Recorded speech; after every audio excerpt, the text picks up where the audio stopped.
Good morning. आवाज जा रही है?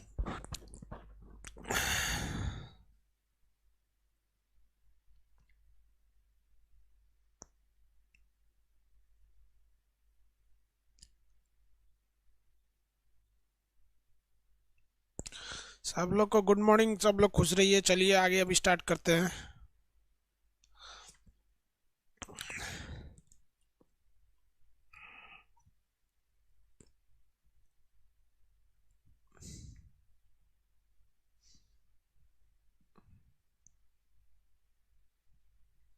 वीडियो नहीं आ रहा है? वीडियो चल रहा है ना बाबू?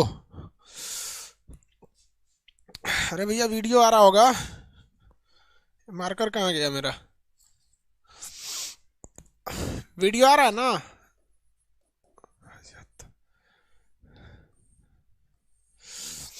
चलिए देखते हैं लोग। यस सर आ रहा है। चलिए तो आधा बोलता है ऐसा नहीं आ रहा है। हम एकदम बढ़िया है बाबू।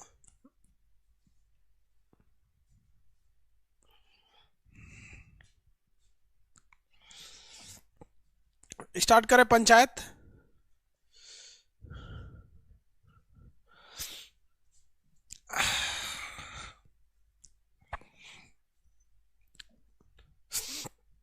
देखिए, पंचायत का सेंस हम समझा दिए थे। स्थानीय लोकतंत्र शासन होता है, ये सत्ता का विकेंद्रीकरण कर देता है। देश जब आज़ाद हुआ 1947 में, तो हमारे पास सरकार नहीं थी, हमारे पास अंतरिम सरकार थी, प्रोविजनल गवर्नमेंट। प्रोविजनल गवर्नमेंट उसे कहा जाता है जो टेम्प्रोरी होती है लेकिन ओरिजिनल आना बाकी रहता है, उसी को कहते हैं प्रोविजनल गवर्नमेंट। हमारी ओरिजिनल गवर्नमेंट 1951 में आई थी। हमारी ओरिजिनल गवर्नमेंट कब आई थी? 1951 में। तो 1952 में पंडित जवाहरलाल नेहरू ने, कब? 1952 में पंडित जवाहरलाल नेहरू, इन्होंने एक चालू किया जिसका नाम था सामुदायिक विकास कार्यक्रम। सामुदायिक विकास कार्यक्रम। ये सामुदायिक विकास कार्यक्रम चालू किए थे गांव में। इसके तहत गांव के लोगों को के मूलभूत समस्याओं को सुना जाता था। गांव के लोग जो थे उनको क्या समस्या है, क्या प्रॉब्लम है, उन्हें नाली चाहिए या सड़क चाहिए, उनमें कुछ कुछ चीज़ें जो उनकी बेसिक ज़रूरतें थी उनकी बातों को सुना जाता था सामुदायिक विकास कार्यक्रम में। इस सामुदायिक विकास कार्यक्रम की शुरुआत, आपसे क्वेश्चन पूछेगा कि इसकी शुरुआत कब हुई थी?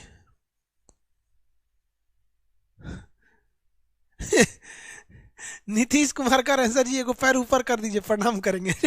ऐसे चलेगा बाबू? देखिए, तो इसकी शुरुआत 1952 में हुई थी। जवाहरलाल नेहरू ने इसकी सफलता को देखकर बहुत ही प्रभावित हुए थे। उन्होंने 1953 में एक इसी का क्या किया, पूरे नेशनल लेवल पे चालू कर दिया। तो इसका नाम रख दिया राष्ट्रीय विस्तार सेवा। राष्ट्रीय विस्तार सेवा, विस्तार सेवा। राष्ट्रीय विस्तार सेवा पंडित जवाहरलाल नेहरू ने किया। ये दोनों एक दूसरे के पूरक थे, एक दूसरे की तरह गांव के डेवलपमेंट के लिए थे। इसको देखा गया कि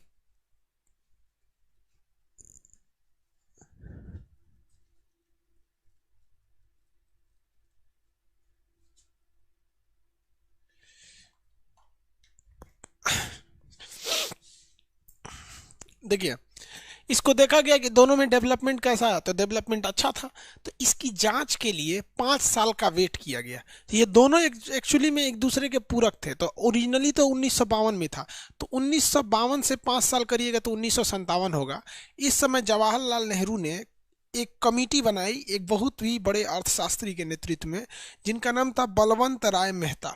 तो बलवंत राय मेहता, शॉर्टकट लिख देते हैं, बलवंत राय मेहता समिति का गठन किया गया। और इस समिति को कहा गया कि देखिए, हमने गांव के विकास के लिए सामुदायिक कार्यक्रम चालू किया 52 में, उसका रिजल्ट देखे 53 में तो अच्छा खासा रिजल्ट था। आप बताइए कि अभी इसमें और क्या सुधार करना चाहिए, और आखिर क्या क्या सुधार की जरूरत है इसमें, आप बताइए। तो इन्होंने कहा कि देखिए, भारत इतना बड़ा है और हर गांव की अलग अलग समस्या है। कहीं पानी है तो कहीं बाढ़ आ जाता है, कहीं सूखा है, कहीं मरुस्थल है, कहीं पहाड़े भरा हुआ है, कश्मीर में पूरा से पूरा बर्फे है। तो हर जगह की अलग अलग समस्याएं हैं। तो हमको कमेटी को रिपोर्ट लेके पूरा हिंदुस्तान घूमने में बहुत ज़्यादा टाइम लगेगा। तो बलवंत राय मेहता समिति को टाइम दिया गया। इन्होंने 2 साल का टाइम लिया। कितने साल का? 2 साल का। क्या लिख रहे हैं भाई? गरीबी और विकास। कैमरा थोड़ा सा टेढ़ा है।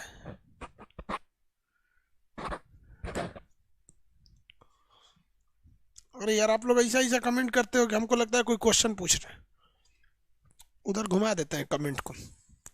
चलिए देखिए, अब यहाँ ध्यान से, बलवंत राय मेहता समिति का गठन किया गया। इस समिति ने 1959 में अपनी रिपोर्ट दिया, और रिपोर्ट में कहा इन्होंने कि पंचायत की स्थापना करने जरूरत है, और ये पंचायत 3 लेवल का होगा, अर्थात त्रिस्तरीय होगा। कितने स्तरीय होगा? त्रिस्तरीय होगा। त्रिस्तरीय मतलब 3 लेवल का पंचायत होगा। कौन कौन 3 लेवल? तो सबसे पहले ग्राम पंचायत होगा। ग्राम पंचायत ये मुखिया के अंडर में रहेगा पंचायत में। तो इन्होंने एक लेवल बताया ग्राम पंचायत का। दूसरा इन्होंने कहा पंचायत समिति, जो ब्लॉक लेवल पे रहता है, जिसे पंचायत समिति या ब्लॉक लेवल कहते हैं। तीसरा इन्होंने कहा जिला लेवल पे जिला परिषद रहेगा। जिला परिषद रहेगा, जिला परिषद रहेगा। 3 लेवल की इन्होंने रिपोर्ट सौंप दिया यहाँ पर। अब ये तीनों लेवल अलग अलग काम करते हैं। तीनों का काम है कि गांव के विकास को ध्यान से रखना। आगे बढ़े, गांव के विकास को। अब जनता के संपर्क में तो भैया सीधे रहते हैं ये त्रिस्तरीय में। सबसे जरूरी कौन होता है? ग्राम पंचायत। ग्राम पंचायत। लेकिन सरकार इस ग्राम पंचायत को पूरी तरह से डायरेक्टली हैंडल तो कर नहीं सकती थी। तो कहा गया कि देखिए, मुख्यमंत्री का काम क्या रहेगा कि वो जिला परिषद के संपर्क में काम करे। किसके संपर्क में? जिला परिषद के। और जिला परिषद किससे कहेगी? ब्लॉक में। और एक ब्लॉक के अंदर 500-600 गांव रहते हैं। सब ब्लॉक में 500-600 गांव को मिला के एक ब्लॉक बन जाता है, और वो ब्लॉक गांव के लोगों को कहेगी, या गांव का मुखिया कंट्रोल करेगा। तो 3 स्तर की पंचायत रहेगी। एक आपके गांव लेवल पे, एक ब्लॉक लेवल पर, एक डिस्ट्रिक्ट लेवल पे रहेगी। ये तीनों समन्वय करेंगे। तो जवाहरलाल नेहरू ने कहा कि ठीक है, आपकी रिपोर्ट अच्छी है, इस रिपोर्ट के आधार पर हम पंचायत को लागू करेंगे। इसके तहत उन्होंने लागू किया 2 अक्टूबर 1959 को। इन्होंने रिपोर्ट पहले ही दे दिया था, लेकिन इन्होंने 6 महीने इंतजार किया, मार्च से लेकर अक्टूबर तक वेट किया, और इसे लागू किया राजस्थान के नागौर जिला में। राजस्थान के नागौर जिला, मेथी वगैरह का उत्पादन वहाँ ज़्यादा होता है नागौर में, राजस्थान में। राजस्थान वाले लड़के हैं ना। लागू कहाँ किया गया? राजस्थान में लागू किया। कौन से जिला में? नागौर जिला में लागू किया गया। आप में से कितने लोग बता सकते हैं कि 2 अक्टूबर को क्यों लागू किया गया? हिस्ट्री बैच आएगा तो बता देंगे।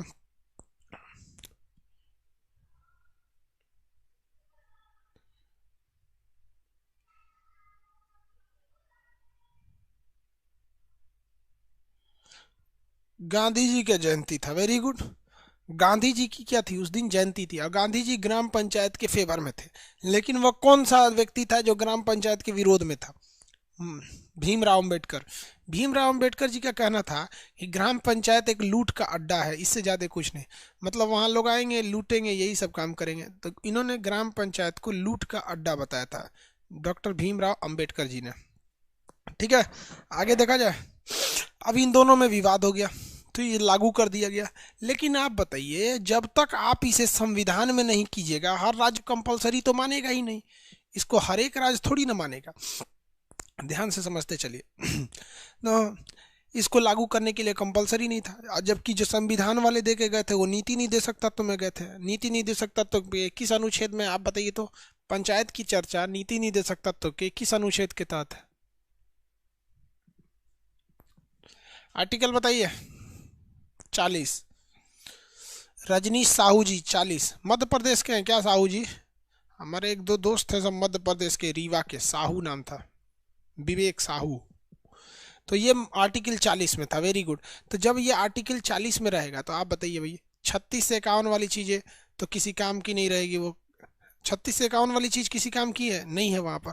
36 से 51 वाली चीज़ ज़्यादा काम के लायक नहीं रहती है। सर एक काम करते भाई, नीचे वाली लाइट बुझा देते हैं, मेरे आँख पे ज़्यादा पड़ रहा है। अभी किसी को दिक्कत है? हमारा चेहरा धुंधला दिख रहा होगा, ये नहीं धुंधला दिखेगा। मेरा चेहरा धुंधला, थोड़ा सा आँख पे दर्द कर रहा है, पता नहीं क्यों। नीचे वाली लाइट बुझा दी है, कोई दिक्कत नहीं ना? अगर बोलिएगा तो चालू कर दे। ये नहीं, ये इसमें कोई दिक्कत है तो बोलिए। हमारा चेहरा देख के क्या करेंगे? मेरा ओरिजिनल कलर दिख रहा है आपको। कोई दिक्कत है? जला दे कि नहीं, मतलब कोई दिक्कत तो नहीं है ना? कोई दिक्कत नहीं, चलिए वो ठीक है। थोड़ा सा बुढ़ौती आ गया ना, अब चश्मा उसमें पहनना पड़ेगा, दूसरी लाइट लेनी पड़ेगी। नीचवा से बड़ी भयानक ठोकस मारता है। ये लागू कर दिया गया। लेकिन इसका अभी कोई भी देश पर मैंडेटरी नहीं था कि हर राज्य इसे मानेंगे ही नहीं, मानेंगे कि नहीं मानेंगे। ठीक है, तो लेकिन ऐसे ही चल रहा था, जिस राज्य को जरूरत लगी मान लिया। राजस्थान के बाद सेकंड नंबर था हैदराबाद। हैदराबाद ने भी मान लिया था, यानी आंध्र प्रदेश, हैदराबाद ने भी मान लिया था। लेकिन आपको फर्स्ट पूछेगा कि सबसे पहले किसने लागू किया था? नागौर में। अभी ऐसे ही चल रहा था। लेकिन 20 साल बाद, मतलब 20 साल बाद अचानक भारतीय राजनीति में एक भूचाल आया। जिस कांग्रेस का दबदबा था आज़ादी से पहले और आज़ादी के बाद तक, कोई कांग्रेस का टक्कर नहीं ले सकता था। पहली बार कांग्रेस के खिलाफ एक सरकार बन गई जिसका नाम था गैर कांग्रेसी सरकार। मतलब ऐसी सरकार जो कांग्रेस की नहीं थी, जनता पार्टी की सरकार बन गई। और ये जनता पार्टी भी ज़्यादा दिन नहीं चली। जनता पार्टी ऐसे ब्लास्ट की जिसका कोई हद नहीं। और उस जनता पार्टी का जितना नेता था सब अपनी पार्टी बना लिया। जनता पार्टी से भारतीय जनता पार्टी, राष्ट्रीय Janata Dal party, Samajwadi party, Bahujan Samaj party, बाप रे बाप, मारा। जितना मुलायम सिंह को देख रहे हैं, मायावती को देख रहे हैं, उधर बीजेपी को देखिए, नीतीश को, लालू को, ये सब लोग कहीं ना कहीं जनता पार्टी और इनके जेपी आंदोलन के ये लोग देन है। तो उनको उनकी सरकार बन गई 1977 में। और 1977 में इन्होंने कहा कि भैया देखिए, ये जो बलवंत राय मेहता समिति का गठन हुआ था ये 1957 में हुआ था, और अभी चल रहा है 1977। यानी कोई भी चीज़ 20 साल बाद भी अपने वर्किंग स्टेज में रहेगी या नहीं रहेगी कोई गारंटी नहीं होता है। 20 साल पहले की मोबाइल से आप सोचिएगा अभी के मोबाइल की तुलना करें, गड़बड़ हो जाएगा। 20 साल के पहले का कैमरा और अभी के कैमरे में बहुत का अंतर है। 20 साल पहले का कैमरा अजीब होता था। शादी ब्याह में इतना बड़ा लेके घूमता था सब ऐसे।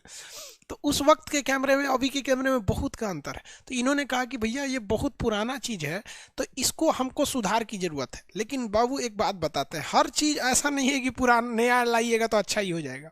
आयुर्वेदिक दवाइयाँ पुराना अच्छा होता है, चावल में पुराना चावल अच्छा होता है कि नहीं यहाँ पर? तो इन्होंने कहा कि भैया हम इसे दूसरी समिति बनाएंगे। तो इन्होंने एक समिति बनाया, अशोक मेहता समिति। देखिए ठीक 20 साल बाद ये लागू, भले रिपोर्ट दिए थे 59 में ना, लागू हुआ था 2 अक्टूबर 1959 को, लेकिन इनका गठन तो हो गया था बलवंत राय मेहता समिति। शॉर्टकट में समझ में आ रहा है, बलवंत राय मेहता समिति शॉर्टकट में 57 में। तो 20 साल बाद 1977 में जनता पार्टी की सरकार आई। मोरारजी देसाई थे उस समय, सबसे घोंचू प्रधानमंत्री हमारे देश का मोरारजी देसाई। पाकिस्तान ने उनको क्या दिया था? निशाने पाकिस्तान। सोचिए, पाकिस्तान का सर्वोच्च सम्मान दिया गया था उन्हें, निशाने पर। तनी मोदी जी को दे दे। किसी भी पाकिस्तानी को खुश करना है, एक बार गरियाओ मोदी जी को, बहुत मोदी खतरनाक है, तो सब पाकिस्तानी खुश जाएगा। जानते हैं क्यों? मारा है बढ़िया से मोदी उन लोगों को, सर्जिकल स्ट्राइक है, सब एकदम खुश हो जाएगा। मोदी से बहुत नफरत करता है, होना भी चाहिए। सोच रहा हम लोग का प्रधानमंत्री एकदम खच्चर होना चाहिए, ताकि पड़ोसी सब ना सुबह उठते गरिया ऐसा, ससुरा गरिया हो तोरा सा क्या मतलब है। अच्छा से उपाय किए हैं मोदी जी। आगे देखिए।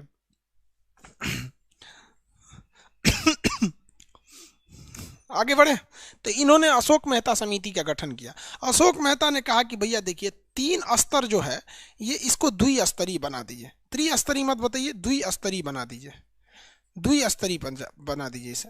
अब भैया ये द्विस्तरीय बना दिए, और इन्होंने कहा कि देखिए एक रह, इन्होंने क्या किया, बीच वाले को खत्म कर दिया। क्या कर दिया, बीच वाले को खत्म कर दिया। अशोक मेहता ने बीच वाली समिति को खत्म कर दिया था।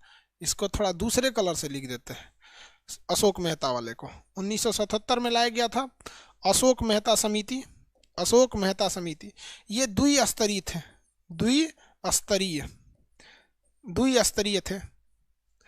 इसमें कौन कौन स्तर दिए गए थे? सबसे पहला ग्राम पंचायत को इन्होंने कह दिया था मंडल पंचायत।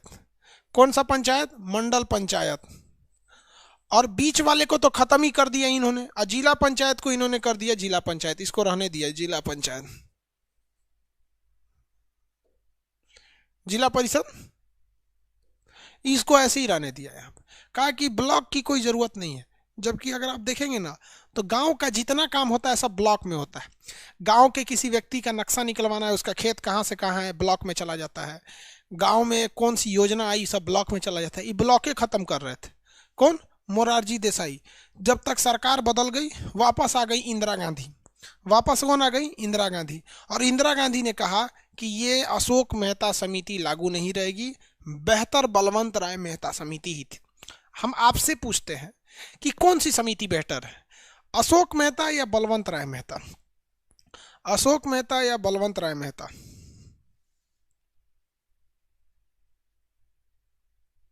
ब्लॉक में बहुत घूस लेते हैं भैया। हिंदुस्तान में कोई भी ऐसी सरकारी चीज नहीं है जहां घूस नहीं चलती है। कुछ कुछ चीजें हैं, जैसे सेना हो गया, मेट्रो हो गया, ये सब कुछ कुछ ऐसी चीजें जहां घूस नहीं चलती। बाकी हर जगह सरकार में घूस चल रही है। और आने वाले वक्त में अगर मोदी जी रह गए ना, मोदी जी से तो हटने वाले हैं नहीं। मोदी जी के बाद आएंगे योगी जी, मतलब कांग्रेस आएगी 2040 के आस बाद में। उससे पहले कोई आने वाला नहीं है कांग्रेस से, क्योंकि उधर है ओवैसी, वो कांग्रेस को आने नहीं देगा। वो ऐसा ऐसा भाषण देगा कि बीजेपी कभी हारेगी ही नहीं। बीजेपी का वो एकदम समझिए कि अगर दहीना हाथ है। तो 40 तक, अब मोदी जी 40 तक रह गए ना, तो फिर अच्छा से ही सरकारी लोगों को ठीक कर देंगे, आधा को तो प्राइवेट कर देंगे। आप सब सरकारी नौकरी चाहते हैं, लेकिन सरकारी चीजों में चलना नहीं चाहते हैं, चाहे वो बस हो चाहे कुछ भी हो। बलवंत राय मेहता समिति सही है।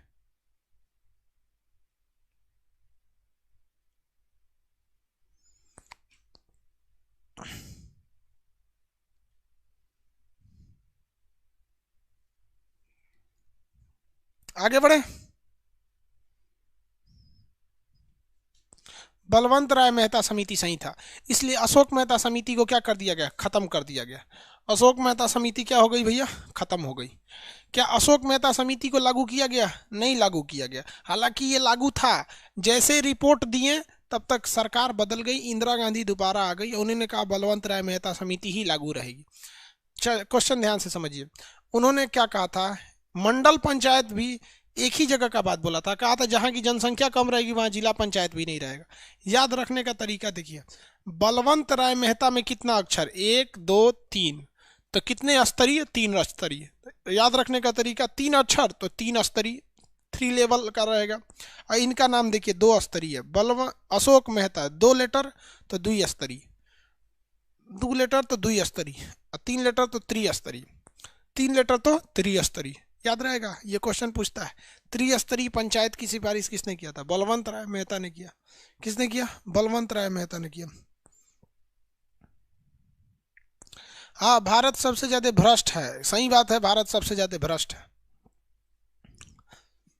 हमको तो नंबर 1 भ्रष्ट कंट्री में है भारत। अब क्या चाहिए? नंबर 1 भारत में भ्रष्ट कंट्री बन गया। आगे देखा जाए। अरे तरीका, यहाँ नारा और मत दो लोग, यही सरकार हटाओ, वही सरकार हटाओ। उनको नारा देना है तो चुनाव में जाके नारा दो। यहाँ तो सरकार ना हटने वाली तो अच्छी लैला से। आगे बढ़ जाए। अब देखिए, राज्यों के साथ एक समस्या थी कि वो किसको मानेंगे, तो इसके लिए किया गया 73वां संविधान संशोधन। कौन सा संविधान संशोधन किया गया? 73वां संविधान संशोधन। क्वेश्चन आएगा पंचायत को लागू करने के लिए कौन सा संशोधन किया गया था, तो संशोधन का नाम बताएंगे 73वां संविधान संशोधन। 73 संविधान संशोधन, 73वां संविधान संशोधन को किया गया था। ये 73वां संविधान संशोधन जो था 1993 में किया गया। 73वां संविधान संशोधन 1993 में किया गया। समझ में आया कि नहीं आ गया? 1993 में कहा दिया गया कि अब हर राज्य को पंचायत लागू करना पड़ेगा। तो इसे संवैधानिक दर्जा देने के लिए 73वां संविधान संशोधन किया गया। 1993 में किया गया 7, और इसके द्वारा क्या दे दिया गया? इसे संवैधानिक मान्यता दे दिया गया। संवैधानिक मान्यता दे दिया गया। और संवैधानिक मान्यता जब दिया गया तो इसमें हम आर्टिकल जो था 243 में क से लेके अड़ तक जोड़ दिए लो। क से लेके क्या जोड़ दिए लो? अड़ तक, यानी 29 गो विषय जोड़ दिए लो। कितने विषय जोड़ दिए?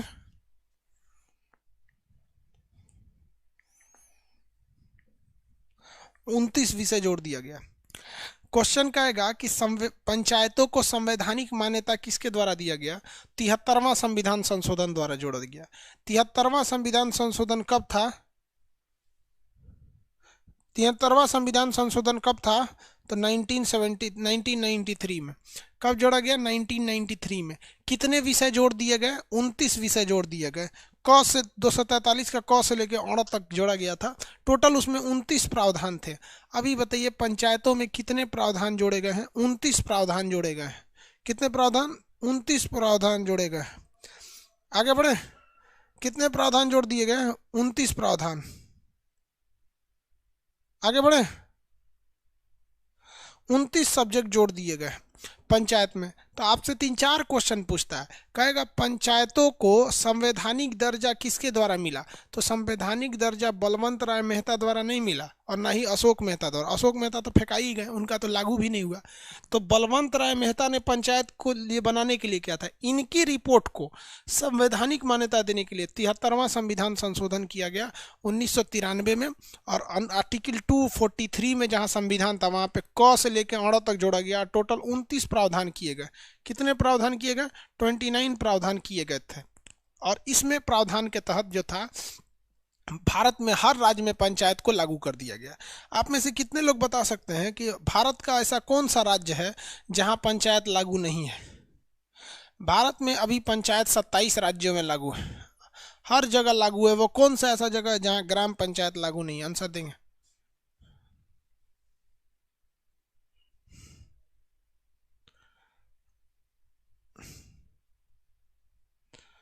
दिल्ली में नहीं लागू है। दिल्ली में लागू नहीं है बबुआ। पंचायती राज व्यवस्था दिल्ली में लागू नहीं है। पंचायती राज व्यवस्था दिल्ली में लागू नहीं है।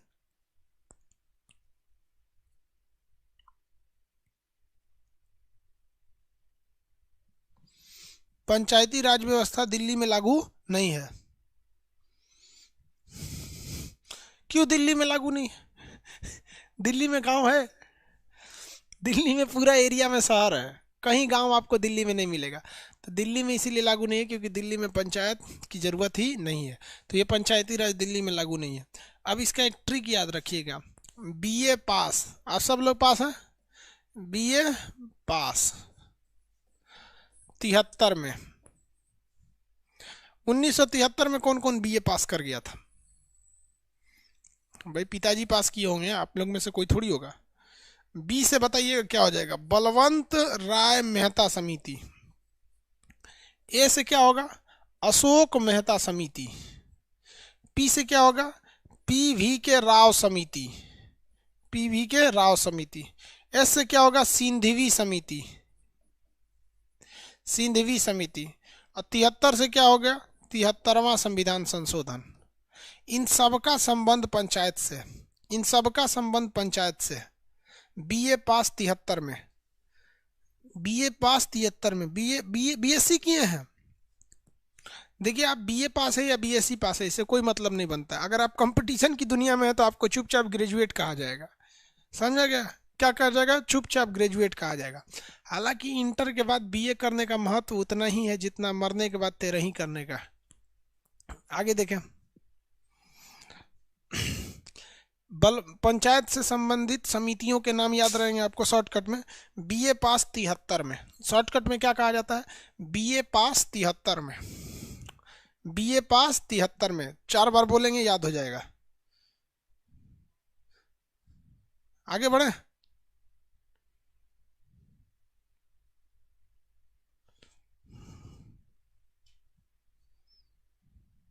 देखो एगो क्या बोल रहा है सर, पीवीटी क्या होता है, एगो पूछ रहा है सर ये क्या होता है।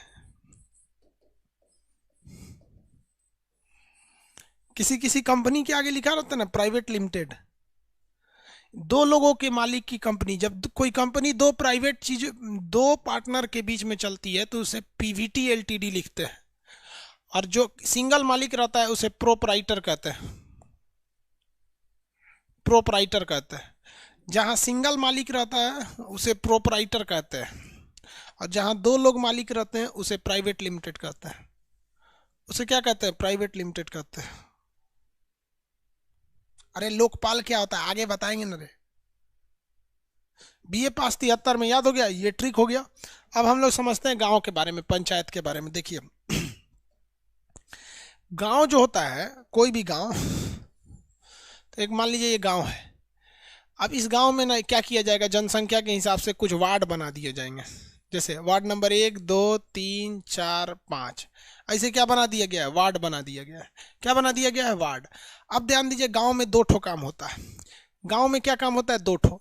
एक होती है कार्यपालिका, कार्यपालिका मतलब क्या का काम कराना है, और एक होती है न्यायपालिका, न्यायपालिका। इंग्लिश में बोलते हैं इसको एग्जीक्यूटिव। इसे क्या कहते हैं, एग्जीक्यूटिव। इसे कहते हैं जुडिशियरी, एग्जीक्यूटिव या जुडिशरी। गांव के लोग अपने लिए कानून नहीं बना सकते हैं, इसलिए गांव में विधायिका नहीं होती है। वो नियम कानून लगा सकते हैं। कानून बनेगा जब भी तो संसद भवन में या तो विधानमंडल में। तो यहाँ पर काम कौन करेगा, तो देखिए काम करने की जिम्मेदारी जो दी गई है हर वार्ड के मेंबर को दिया गया है। तो वार्ड मेंबर होता है, क्या होता है, वार्ड मेंबर, जिसे हम लोग क्या कहते हैं, वार्ड सदस्य। वार्ड मेंबर,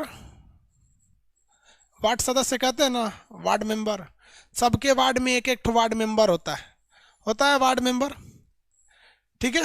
इस वार्ड मेंबर के ऊपर होता है मुखिया, मुखिया या प्रधान, मुखिया या प्रधान। इन्हीं लोगों का काम है कि गांव में जो जो काम हो रहा है, नल लगवाना है, लाइट लगवाना है, नाली ढकवाना है, जानवरों की देखरेख करना है, पोखरा खोदवाना है, ये सारा काम कौन करता है, वार्ड मेंबर करता है। पैसा किससे लेता है, मुखिया से लेता है। आपके मोहल्ला में नल लगवाना है, वार्ड नंबर 2 में अगर नल लगवाना है तो ये मुखिया नहीं लगाएगा, ये आपका वार्ड मेंबर लिख के देगा किसको, मुखिया को, कि हमको नल लगवाना है। क्या लगवाना है, नल लगवाना है। तो मुखिया इसको देगा, मुखिया कहेगा ठीक है। बाकी लोगों से भी पूछ लेते हैं कै गो नल चाहिए, तो वार्ड नंबर 1 वाला कहेगा हमारे यहाँ 2 गो, वार्ड नंबर 2 तनी बड़ है तो कहेगा हमारा 4 गो नल चाहिए, 3 वाला कहेगा हमारा 1 को नल नहीं चाहिए, सूखले चलेगा, 5 नंबर कहेगा 2 गो हमको दे दीजिए, 4 नंबर कहेगा 1 गो हमको दे दीजिए। टोटल नल गिनिए कितना हो गया, 8 गो नल हो गया। तो इस गांव से टोटल कितना नल लगना है, 8 गो। तो मुखिया रिपोर्ट लगा के भेज देंगे ब्लॉक में कि हमारा हाई गांव में 8 गो नल लगाना है, पैसा दीजिए। तो ब्लॉक वाला लिख के भेज देगा जिला परिषद में कि इतना पैसा चाहिए, और मुख्यमंत्री से पैसा पारित करा के यहाँ तक ले आ देगा। हाँ, ये पूरे बीच में 8 गो नल में से इतना पैसा मारेगा सब कि गाँव में 2 गो नल पहुँचेगा 6 गो नल पैसा मार ले जाएगा। तो जो जाएगा 1 गो नल का पैसा मार लेगा। तो ये सारा काम कौन करते हैं, आगे बढ़े। वो संशोधन में बताएंगे बाबू, आप काहे परेशान है कि 73वां संशोधन कब लागू हुआ था, कब ये हुआ था। ये संशोधन जब पढ़ाएंगे ना तो उसका टॉपिक है, वो हम आपको बता देंगे। नीरज कुमार समझ रहे हैं, ये पंचायत का टॉपिक है, पंचायत पे रहिए ना, आप फोकस कर रहे हैं संशोधन कब हुआ, लागू कब हुआ। आपको नहीं समझ में आ रहा है कि ये टॉपिक संशोधन का है, और संशोधन के लिए आपके संविधान में आर्टिकल 168 है, इसीलिए आप लोग फेल हो जाते हैं। आपको ये नहीं समझ में आता है कि पढ़ना कहाँ है। हाँ, अब रेडीमेड हम मान के चलिए कि स्वेटर खरीदने गए, थोड़ा सा ढीला है तो उसको कितनों बोलेंगे ढीला है ढीला है ढीला है, वो थोड़ा ना टाइट कर सकता है। अब ढीला है, पसंद आ गया तो उठा के लेके चले जाते हैं, दर्जी को दे देते हैं, वो टाइट कर देता है। तो हर चीज का एक स्पेसिफिकेशन होता है। आप फोकस कर रहे हैं सर 73वां संशोधन कब हुआ था, कब हुआ था, कब हुआ था। मानते हैं कि आप पढ़े हैं संशोधन, लेकिन आप समझिए ना, हम जो चीज जहां रहती है वहां हम पढ़ा देते हैं आपको। आपका एडमिशन हो गया ना, यही आपका तक टेंशन था। जब तक एडमिशन नहीं हुआ तब तक टेंशन है, बाकी आप टेंशन हमारे पे छोड़ दीजिए, ठीक है।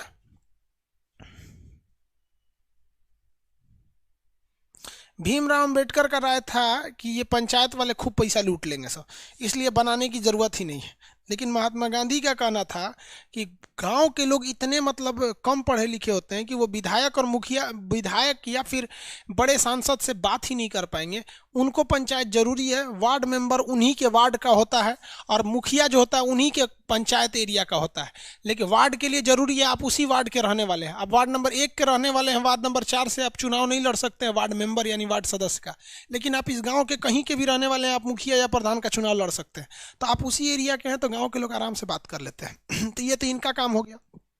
इसके अलावे अगर आप देखेंगे तो न्याय का काम कौन करता है, तो हर वार्ड में एगो न्याय के लिए होता है पंच। क्या होता है? पंच। और इस कई गो पंच के ऊपर जो सबसे बड़ा पंच होता है उसे कहते हैं सरपंच। सरपंच। तो देखिए दोनों के अलग अलग काम है। अब कहीं नल लगवाना है तो सरपंच थोड़े लगवाएगा, नल लगवाना है तो मुखिया और वार्ड मेंबर लगाएंगे। समझ में आ गया नहीं? और ये लोग क्या करते हैं? न्याय वाला काम करते हैं। किसी की बकरी चोरी हो गई तो क्या डिस्ट्रिक्ट कोर्ट में चलाइएगा? है महाराज वो ललकी बकरिया हमार है, ना करी की उसकी है, ललकी हमार ना है। समझ में? गांव में अजीब अजीब झगड़ा हो जाता है। गांव में जानवर को लोग बटैया पे ले लेते हैं कि मतलब 2 गो बच्चा देगी ना तो एगो बच्चा मेरा, एगो बच्चा तुम्हारा। अब बकरी ससुरी 2 गो बच्चा दे दी, एगो दे दी खस्सी, एगो दे दी बकरी, एगो मेल और फीमेल, तो दोनों लड़ जाएगा सर। ना बकरिया हम ले, बकवा तुम ले ले, आई ले ले। और कभी मान लो एगो दे दी, तू कहेगी कि ना हम ले लेंगे, तू पैसा दे देंगे। अजीब अजीब झगड़ा होता है यार गाँव में। पानी निकालने के लिए हो जाता है, ये हमार दुआर है, इनमें से पानी ना निकली, ये तोड़ दीवार उनमें से पानी निकाल, सिर्फ पानी के लिए झगड़ा कर देता है। गजब गजब हो जाता है। बारात जाएगा ना गांव में, मिठाई लूटने के लिए झगड़ा हो जाता है। मिठाई मिठाई, नाश्ता नाश्ता ले मिठाई। कुर्सी के लिए झगड़ा कर देता है। शादी ब्याह होगा ना, कुर्सी एगो खाना खाएगा ना, देखेगा इसका खत्म होने वाला है, सुबह के खत्म होने वाला है, उसके पीछे खड़ा हो जाएगा कुर्सियाँ पकड़ के। इवन अब ये उठेगा ना तो खाएंगे, और जैसे उठेगा वहां पे प्लेट वैसे ही रहेगा, खींच के बैठ जाएगा, या भाई साफ कर दे के, साफ कर दे। अरे तरीका बहुत खतरनाक होता है गांव यार। मतलब अच्छा भी लगता है। और एक चीज देखिए गांव में क्या है, शहर में खाना खा लेगा ना तो हाथ धुलने के लिए वो दूसरे एरिया में जाएगा। यहाँ खाना खा लिया तो हाथ धुलने के लिए उधर जाएगा, अलग से जगह बना रहेगा। गांव में अलग से जगह नहीं, खाना खा लिया ना पीछे घसका के वही जा धो लेगा, गिलासवा वही जा फेंक देगा। मुझे किचाई रद्द कर देता है। आप लोग किए हैं सर? शहर में भी होता है भैया, शहर में ही सब नहीं होता। शहर में बफर सिस्टम लगा दिया, उठा के खाते रहिए, और जगह जगह डस्टबिन रखा, फेंक फाक दीजिए में।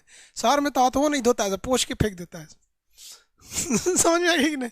पोछ ले भाई, सीबीएसई वाला हो सब।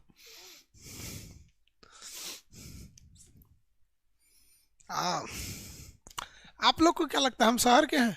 हम भी गांव के हैं बाबू, इसलिए हम गांव को देखे। बहुत बड़का शहर के नहीं है ना, हम शहर के हैं ना गांव के, मीडियम एरिया के, इसलिए हमको ये सारी चीज़ें पता है। शहर में भी रहे हैं, बड़े शहर में भी रहे हैं, गांव में ही रहे हैं। हमको आप कहीं अमेरिका भी भेज देंगे तो वहाँ भी सेटल कर जाएंगे। हम लोग का यही तो फायदा होता है मीडियम वालों रहने का। गांव में भी सेटल हो जाएंगे, शहर में भी आदमी सेटल हो जाएगा। तो छोटा मोटा विवाद हो जाता है तो वो कौन सुलझाएगा? सरपंच सुलझाता है। जैसे मान लीजिए कोनो का विवाद हो गया, नाली हेलने से ना हेलने से जाएगा, तो वो अपने वार्ड के पंच को बुलाएगा। वार्ड के किसको बुलाएगा? पंच को। तू कह देगा महाराज नलिया होने से बहवा लीजिए ना, क्या दिक्कत है, कितना पानी बहता है गांव में, नल में कितना पानी निकले, कोनो बड़का अपार्टमेंट थोड़ी है कि मार पानी निकल रहा, तो नॉर्मल पानी निकल रहा होगा। नहीं मानेगा तो सरपंच को बुला देगा, नहीं मानेंगे पुलिस बुला के केस कर दे, शांत हो जाएंगे यहाँ पर। समझ में आ गया कि नहीं आ गया? किसी को कोई दिक्कत? आगे बढ़ जाए।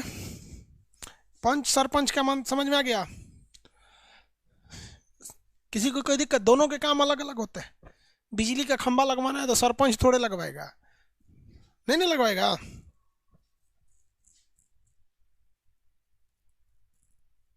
हाँ हम भी किए हैं यार। बचपन में हम लोग दो दो को मिठाई मांग लेते थे। शुरुआत में लाइन लग जाते थे, मिठाई दे दो, मिठाई ले लेता था ना, तो उधर खा के और फिर पीछे लग जाते थे लोग आदमी मिठाई यहाँ पे पीछे लग के फिर मिठाई ले लेता था। बचपना इसी में बीत गया यार। हम लोग कौन सी बदमाशी कम किए हैं लोग। चलिए ध्यान दीजिए, खाना खाने जाते थे लोग तो सलाद में से नींबू निकाल के रखते थे, अड़च के खाना है इस बार। अब इसके अलावे गांव में कुछ होता है, देखिए गांव का जो नक्शा होता है ना, जमीन जमीन का हिसाब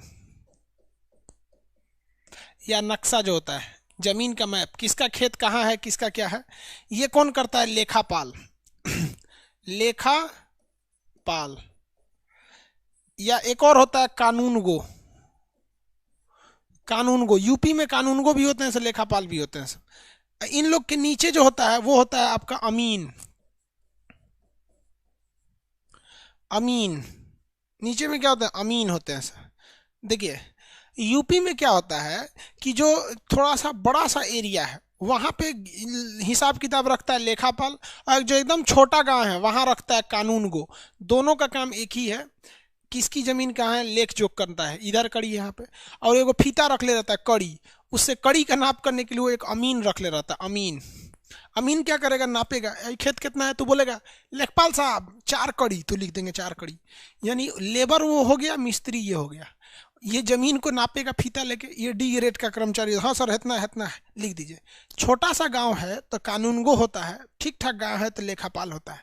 अब कानूनगो का पद धीरे धीरे खत्म हो रहा है, लेकिन यूपी में आज भी कानूनगो का पद है। हर गांव में एगो कानूनगो होता है, कानूनगो कहते हैं। एगो कुर्सी टेबल लेके बैठल रहता है तहसील चाहे ब्लॉक में। लेखापाल भी होते हैं, यूपी लेखापाल के तो बहुत वैकेंसी आती है। इन दोनों का काम जमीन उमीन का लगा, बड़ी पिटाता है सब, पैसा लेके तन सा जमीनिया टेढ़ नाप देगा सब। गाँव वाला कहते से सोच रहा बाढ़ में गया पुलिस मार साला, लेखपाल को पीट के भेज देता है, बहुत पिटाता है लेखपाल। हो गया। हाँ पटवारी भी होता है, पटवारी एक पटवारी भी होता है, कानूनगो लेखापाल या पटवारी। पटवारी ये राजस्थान हरियाणा के क्षेत्र में होता है पटवारी। और ये लोग का हेल्प कौन करता है? अमीन। अमीन हो गया।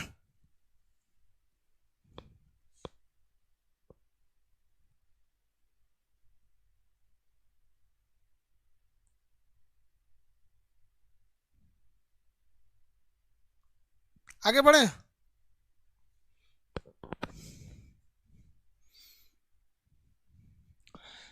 अरे पहले पढ़ तो ले, फिर मुखिया को हटाना कैसे हटाना होता है, ये लोग काम समझ में आ गया। अब देखिए यहाँ पर पुलिस का काम क्या होता है। हर गांव में तो पुलिस होती नहीं है, पुलिस तो बहुत दूर होती है। बड़े शहर में पुलिस होती है, बीच बीच गांव में छोटी मोटी पुलिस की चौकी होती है। तो पुलिस विभाग जो होता है ना, पुलिस पुलिस विभाग का एक चौकीदार होता है। चौकीदार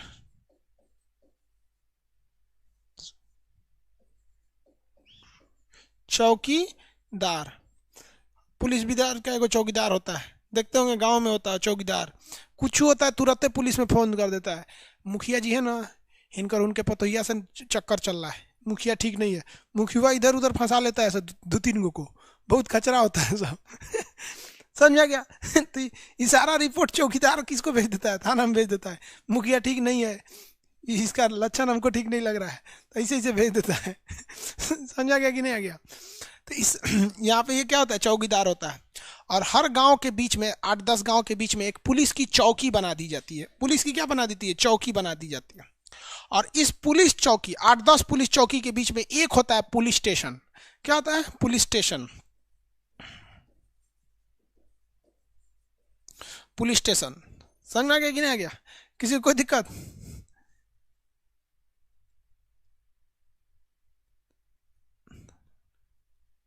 आगे बढ़े।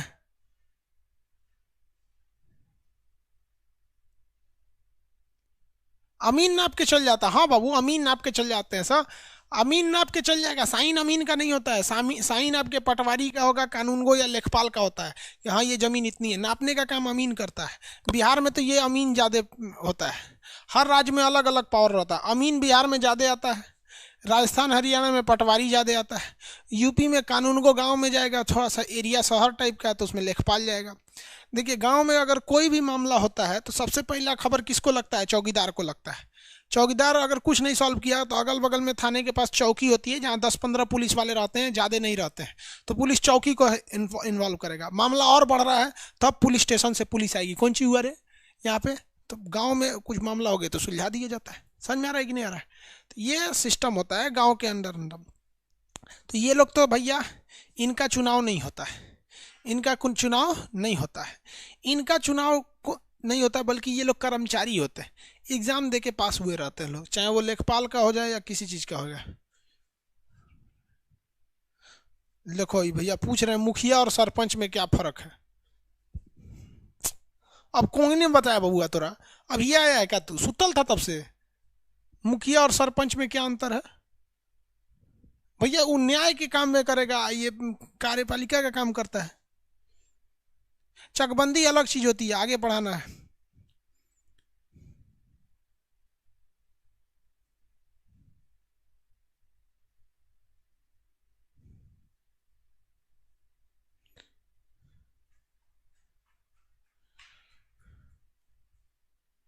अरे बाबू सब समझाएंगे, अभी बीडीसी क्या होता है सब चीज समझाएंगे, पहले इतना तो समझो।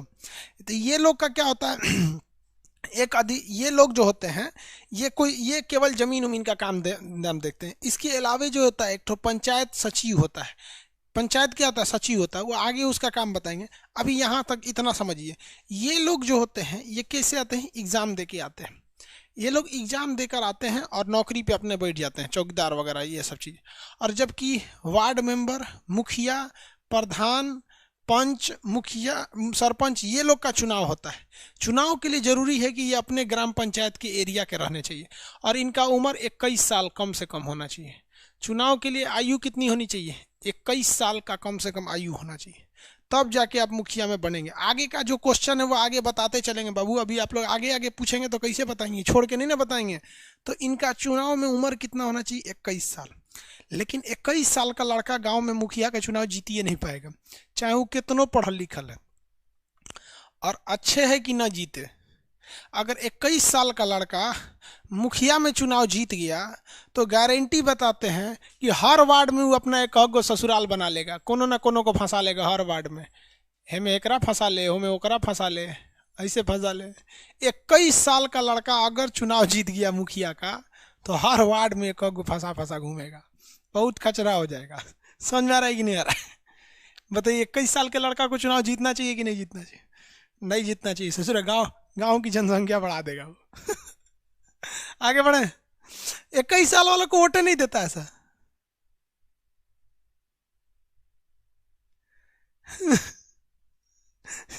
हाँ जीते, नहीं जीतना चाहिए, जीत जाएगा तो गड़बड़ करेगा। हालांकि 21 साल का लड़का भी चुनाव जीत सकता है, लेकिन गांव की मेंटेलिटी क्या होती है? 21 साल का लड़का खड़ा हो जाएगा तो कहेगा यही लौंडा छोंडा कौन ची करेगा, अगर कौन ची पता है नहीं। वहाँ बूढ़े लोग को ज़्यादा वैल्यू दिया जाता है। समझ में आ गया कि नहीं आ गया? अब कुछ कुछ ऐसे हर राज्य में थोड़ा थोड़ा नियम का चेंजिंग होता है। किसी किसी राज्य में सरपंच ये वाला जो काम होता है ये अलग दिया जाता है और ये किसी अलग व्यक्ति को दिया जाता है। लेकिन कुछ ऐसे भी राज्य हैं जहां इन दोनों का एक ही का काम दे दिया जाता है, वहां ये डिपार्टमेंट अलग से नहीं आता है, वहां मुखिया को ही किसका काम दे दिया जाता है? न्याय पंचायत का भी दे दिया जाता है, मुखिया को भी। अब यूपी और बिहार या अलग अलग जगहों पे देखिए थोड़ा सा अंतर क्या होता है। बेसिकली यूपी बिहार में आपको अंतर समझा देते हैं। देखिए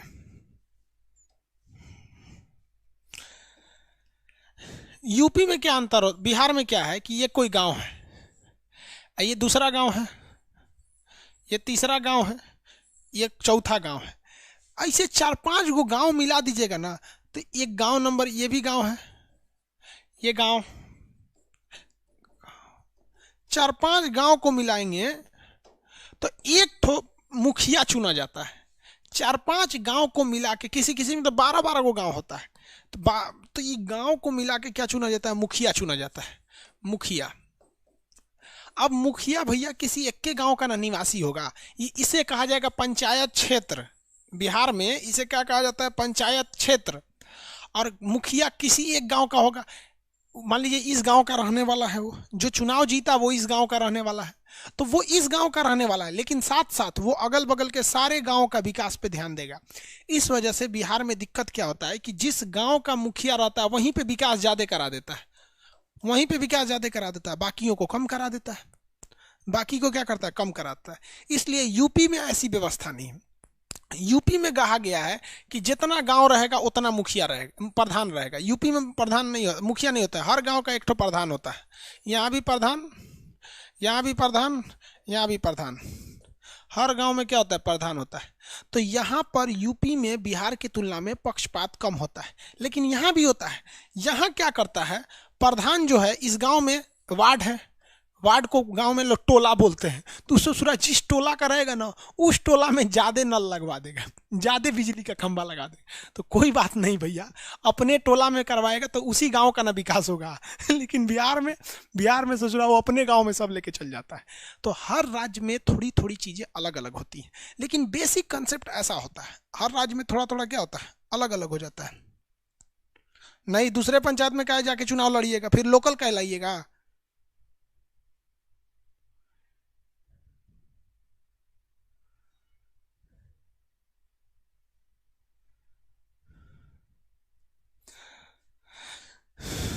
चलिए, इतना समझ में आ गया। अब आगे का क्लास कल देखेंगे, ये बेसिक चीज थी, इस आगे का क्लास कल।